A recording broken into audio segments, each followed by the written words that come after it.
భాగ్యనగరంలోని ప్రభుత్వ ఆస్తుల పరిరక్షణ కోసం రేవంత్ రెడ్డి సర్కార్ హైడ్రాను ఏర్పాటు చేసింది.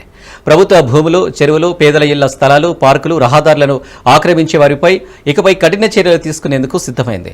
ఇసుక అక్రమ రవాణా, చెరువులు, బహిరంగ ప్రదేశాల్లో నిర్మాణ వ్యర్థాలు వేసేవారిపై క్రిమినల్ కేసులు నమోదు చేసి నేరుగా జైలుకు పంపడమే లక్ష్యంగా ప్రత్యేక కార్యాచరణను సిద్ధం చేసింది. ఇందులో భాగంగానే ఈ నెల 8న బుద్ధభవన్లోని హైడ్రా ప్రధాన కార్యాలయం పక్కనే ఒక ప్రత్యేక పోలీస్ స్టేషన్ ఏర్పాటు చేయనుంది.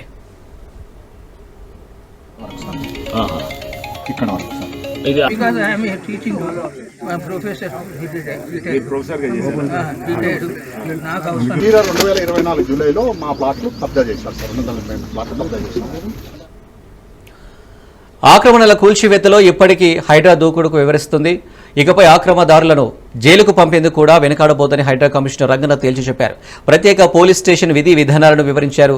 హైడ్రా ఇప్పటికే 100 ఎకరాల ప్రభుత్వ భూములను, అనేక చెరువులు, పార్కులు, నాలాలను ఆక్రమణదారుల నుంచి రంగనాథ్ అన్నారు.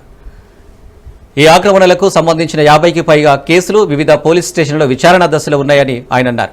హైడ్రా ప్రత్యేక పోలీస్ స్టేషన్ ఏర్పాటుతో ఈ కేసులన్నీ తక్షణమే హైడ్రాకు బదిలీ అవుతాయన్నారు. కొత్తగా నమోదయ్యే ఆక్రమణల కేసులు కూడా ఇకపై వేగంగా పరిష్కరించనున్నట్లు రంగనాథ్ తెలిపారు.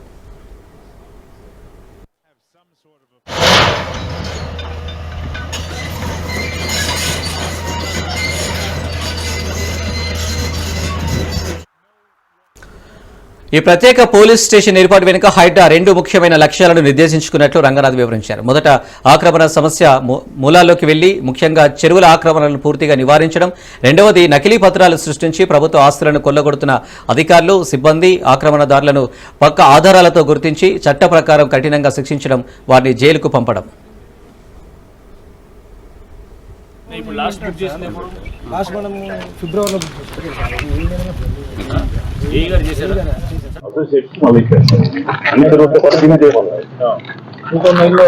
ఎంతవరకు ఇచ్చారు? 2009లో ఎఫ్టీఎల్ ఫిక్స్ చేశారా?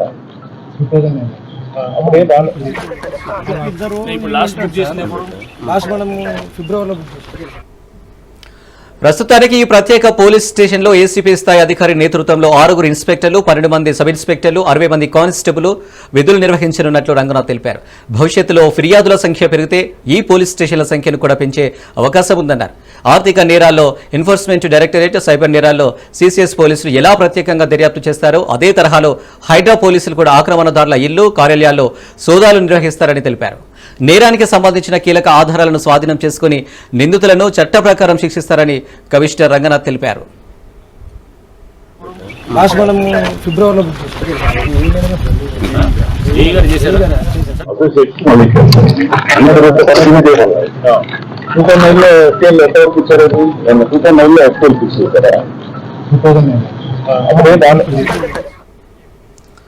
చెరువుల ఆక్రమణ అనేది సాధారణంగా నిర్మాణ వ్యర్థాలు డంపింగ్ చేయడంతో ప్రారంభమవుతుందని హైడ్రా కమిషనర్ తెలిపారు. సెల్లార్ తవ్వకాల్లో వచ్చే మట్టి, కూల్చిన భవనాల వ్యర్థాలు, ఇతర చెత్తతో చెరువులను పూడ్చి వాటిపై అక్రమ నిర్మాణాలు చేపట్టి విక్రయించడం ఏళ్లుగా కొనసాగుతుందన్నారు. ఇప్పటివరకు అధికారులు ఫిర్యాదు చేస్తే స్థానిక పోలీసులు కేవలం వాహనాల డ్రైవర్లపై మాత్రమే నామమాత్రపు కేసులు నమోదు చేసేవారని, కానీ హైడ్రా ఇకపై ఈ సమస్య మూలాల్లోకి వెళ్తుందని పేర్కొన్నారు. హైడ్రా ప్రత్యేక పోలీస్ స్టేషన్ అందుబాటులోకి వస్తే అక్రమ నిర్మాణ సంస్థలు, చెరువులను పూడ్చే వాహనాల యజమానులు, ప్రధాన ఆక్రమణదారులను వేరువేరు కఠినమైన చట్టాల కింద అరెస్టు చేసి జైలుకు పంపిస్తారు. ఈ చర్యలతో ప్రభుత్వ భూములు, జలవనరుల ఆక్రమణకు ఇకపై అడ్డు తొలగిపోతుందని అధికారులు ధీమా వ్యక్తం చేస్తున్నారు.